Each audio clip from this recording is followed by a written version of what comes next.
Hi friends, ഇന്ന് ഞാൻ എങ്ങനെയാണ് സ്ട്രോബെറി ജാം ഉണ്ടാക്കുന്നതെന്ന് കാണിക്കാം. ഇത് 400 ഗ്രാമോളം സ്ട്രോബെറി ഉണ്ട്. ഇത് നന്നായിട്ട് കഴുകി വൃത്തിയാക്കിയതിന് ശേഷം ഒരു പാനിൽ ഇങ്ങനെ കട്ട് ചെയ്തിടുക. അതിനുശേഷം ഇതിൽ ഒരു അരക്കപ്പോളം പഞ്ചസാര ചേർക്കുക. അതിൻ്റെ കൂടെ ഒരു അര ടീസ്പൂണോളം നാരങ്ങയുടെ തൊലി ചേർക്കുക.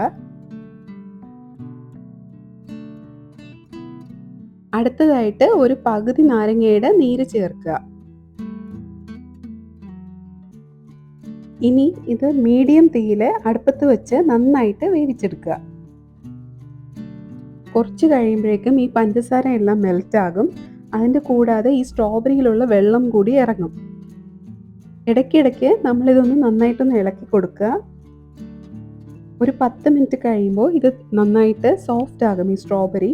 അപ്പോൾ നമ്മൾ ഇതെല്ലാം ഒന്ന് മാഷ് ചെയ്ത് സോഫ്റ്റ് ആക്കി എടുക്കണം. അടുത്തതായിട്ട് നമുക്ക് വേണ്ടത് ഒരു 2 സ്പൂൺ കോൺഫ്ലവർ ആണ്. അതിൽ ഒരു സ്പൂണോ അല്ലെങ്കിൽ 2 സ്പൂണോ വെള്ളം ചേർത്ത് നന്നായിട്ടൊന്ന് മിക്സ് ചെയ്തെടുക്കുക. അതിനുശേഷം ഈ കോൺഫ്ലവർ ഈ സ്ട്രോബെറിയിൽ ചേർക്കുക. ഇത് ആ സ്ട്രോബെറി ഒന്ന് കട്ടിയാകാൻ വേണ്ടിയിട്ടാണ്.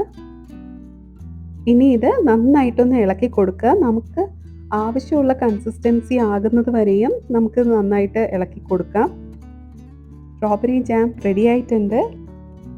ഇനി നമുക്കിത് തീ ഓഫ് ചെയ്യാം. അതിനുശേഷം നമുക്കിത് തണുത്തതിന് ശേഷം ഒരു കുപ്പിയിലാക്കി ഇത് ഫ്രിഡ്ജിനകത്ത് വെക്കുകയാണെങ്കിൽ ഒത്തിരി നാൾ നമുക്കിത് ഉപയോഗിക്കാൻ പറ്റും.